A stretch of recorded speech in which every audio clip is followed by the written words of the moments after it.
Jawaban kedua, kenapa penyakit kronis sulit disembuhkan? Karena pengobatan yang salah, pengobatan yang keliru. Maksudnya gimana? Datang seorang ibu-ibu usia 59 tahun. Dok, pinggang saya sakit. Tolong perhatikan, pinggang saya sakit, sudah 5 bulan tidak sembuh-sembuh. Saya sudah ke dokter ahli saraf, diduga saraf kejepit tulang belakang. Setelah di ronsen ternyata bukan. Pindah lagi ke dokter ahli ginjal, diduga sakit ginjal. Ternyata setelah di USG, diperiksa darah yang berhubungan dengan saluran kencing, ternyata normal semua, dok. Karena belum ketemu penyakitnya, saya ketergantungan obat ini. Obat apa? Obat pereda nyeri, obat pereda sakit. Ini kalau nggak minum ini, sakit sekali, dok. Nggak bisa buat sholat bener. Sholatnya harus duduk. Apa yang bisa saya lakukan? Kata si ibu tadi, medical check up holistic. Pemeriksaannya jangan sepotong-sepotong, semua diperiksa. Saya punya teknologi kedua. Kalau alat pertama saya temukan waktu kami masih belajar di Beijing, namanya Human Resonance Magnetic Analyzer. Alat kedua saya temukan teknologi dari Rusia. Alat ini canggih, CT scan tapi lewat gelombang otak. Tidak ada radiasi karena tidak memakai teknologi nuklir. Lewat gelombang NLS otak namanya. Ini penemunya orang Rusia. Alhamdulillah saya dikasih kesempatan untuk memiliki alat tersebut sejak 4 tahun yang lalu. Ya. Dengan teknologi tersebut saya bisa melihat semua kondisi organ sampai dengan tingkatan sel. Ini luar biasa sekali, sangat mendetail. Bahkan bagi yang belum merasakan sakit sekalipun, terkadang alat ini sudah detek kerusakannya di mana. Karena kadang-kadang kita nggak merasakan sakit, tapi sudah terjadi kerusakan dalam tubuh kita. Makanya kenapa penyakit jantung, stroke menjadi pembunuh nomor 1? Karena penyakit tersebut tidak merasakan gejala-gejala di stadium awal.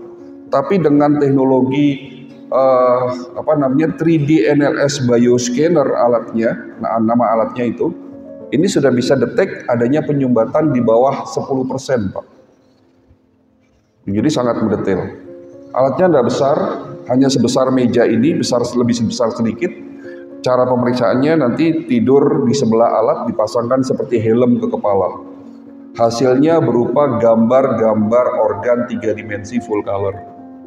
Kalau alat pertama hasilnya berupa angka-angka, alat kedua berupa gambar foto organ dalam kita.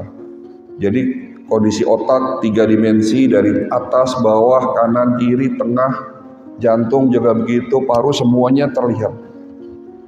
Nah, ibu tadi yang katanya sakit pinggang, yang katanya belum ketemu penyakitnya, diperiksa dengan teknologi yang pertama maupun yang kedua.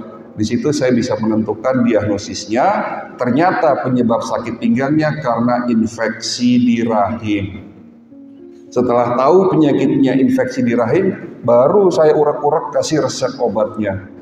Ditambah dengan teknologi lain, kita kebetulan di klinik Kampung Sehat Holistik memiliki teknologi terapi biotera. Itu sinar tera, penemuan terbaru. Alat ini baru kita datangkan sebulan yang lalu. Ini teknologi paling baru, pertama di dunia, pertama di Indonesia. Kita sudah punya teknologi tersebut. Antara obat herbal fitofarmaka yang kita resepkan dengan teknologi yang kita punya, alhamdulillah tidak lama sembuh. Ya, itu cerita pertama. Cerita kedua, bapak-bapak umur 65 tahun. Dok, saya sering mual, sering kembung dan nyeri di ulu hati. Kira-kira sakit apa, Pak? Asam lambung kan? Pasti selalu yang jadi kambing hitam mah.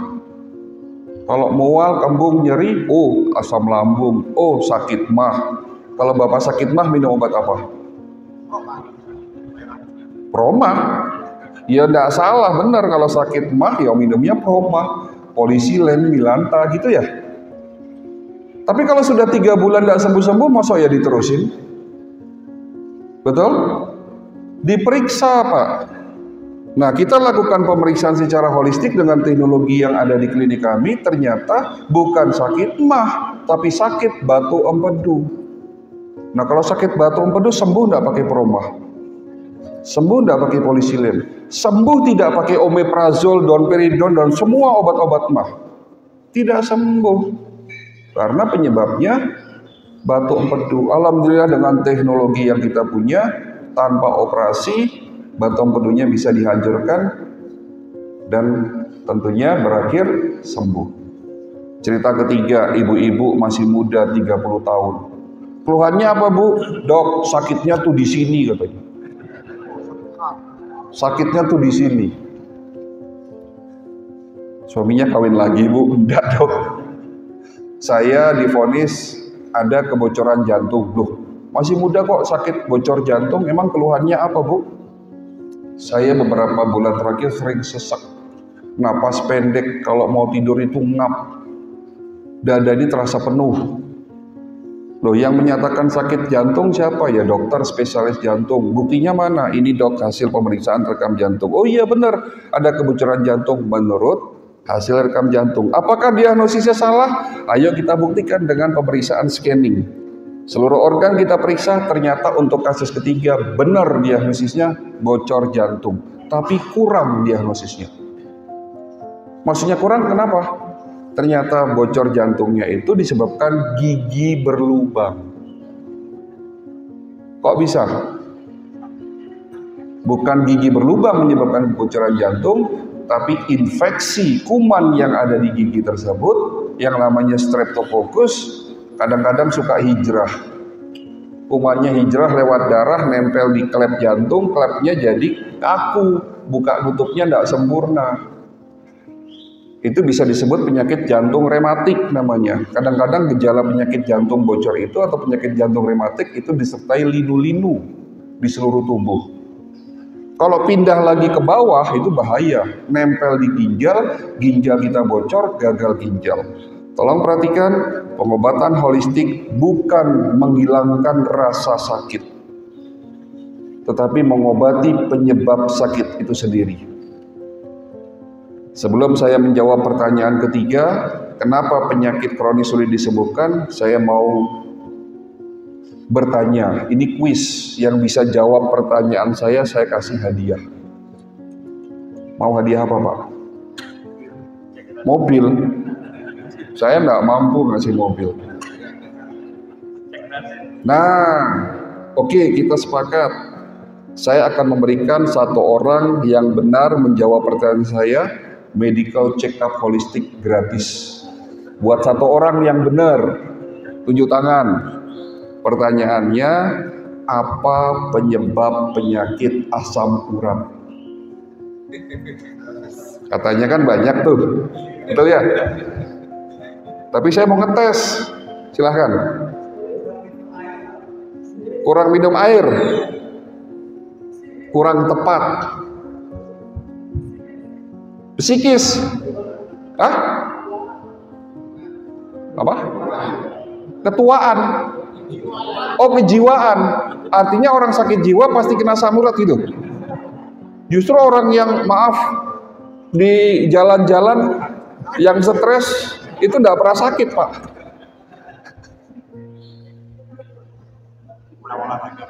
Kurang olahraga katanya. Bayi tidak pernah olahraga, tidak ada yang sakit asam urat, Pak. Betul tidak? Makan makanan yang kayak jeroan, loh. Jeroan kok disalahin. Apa, Bu? Kerusakan fungsi organ ginjal. Tahu dari mana? Nonton Dokter Cahyo mesti. Ibu namanya siapa? Ibu Wiwi, umur berapa? 68 tahun. Mas Reja, tolong catat Bu Wiwi dapat hadiah medical check up gratis. Jadi kalau ditanya apa penyebab sakit, itu selalu jawabannya terjadinya kerusakan organ, di mana organ yang dituju itulah penyakit kita. Asam urat, kenapa nggak sembuh-sembuh dok? Ya karena obat yang selama ini diminum hanya obat untuk pereda nyeri. Allopurinol, obat hanya untuk nurunin asam urat. Kalau ginjalnya tidak diobati, ya seumur hidup sakit asam urat. Tapi yang selalu disalahkan, gara-gara makan daun singkong, gara-gara makan kacang, gara-gara makan emping, gara-gara makan jeruan, ya udah usah makan sekalian. Jadi yang selalu disalahkan makanan, padahal penyebab sakit asam urat adalah menurunnya fungsi organ ginjal. Nah, dalam ilmu kedokteran holistik berarti yang diobati, kalau sakit asam urat yang diobati ginjalnya. Tapi ya enggak selesai sampai di situ juga. Sakit ginjalnya penyebabnya apa? Infeksi kah? Batu ginjal kah? Adanya penyempitan pembuluh darah di ginjal kah? Yang mana, kan begitu? Jelas ya? Apa penyebab sakit diabetes? Kenapa sakit diabetes saya tidak sembuh-sembuh? Padahal sudah minum metformin, glimepiride, glibenclamid. Yang senyum-senyum pasti sakit diabetes ini. Karena sudah pasti di rumahnya kalau tidak punya metformin, glibenclamid, betul ya Pak? Karena selama ini obat yang kita minum itu hanya sekedar menurunkan gula darah. Sementara penyebab sakit diabetes ada 3 tipe. Tipe 1 terjadinya kerusakan pankreas. Berarti kalau tipe 1 yang terjadi, yang harus diobati pankreasnya. Tipe 2 terjadi kerusakan reseptor insulin. Berarti reseptor insulinnya rusak. Dalam beberapa literatur disebut sebagai blind insulin, insulin yang buta. Dirusak oleh apa? Kembali lagi adalah proses oksidasi dan radikal bebas. Berarti yang harus diobati insulinnya, kan begitu. Sehingga jawaban kedua, kenapa penyakit kronis sulit disembuhkan? Pengobatan yang salah. Gejala penyakit bukanlah penyakit. Tolong perhatikan Pak. Pusing, nyeri, pegel-pegel, kesemutan, linu, sesek, batuk, pilek, demam, itu bukan penyakit. Itu adalah reaksi tubuh, alarm tubuh, cara tubuh ngasih tahu kita, cara tubuh lagi protes, cara tubuh minta haknya sama kita. Di saat kita sakit dan muncul gejala penyakit, janganlah alarm tersebut dimatikan, tapi dicari tahu kenapa alarmnya berbunyi. Dengan cara apa tentunya? Medical check up.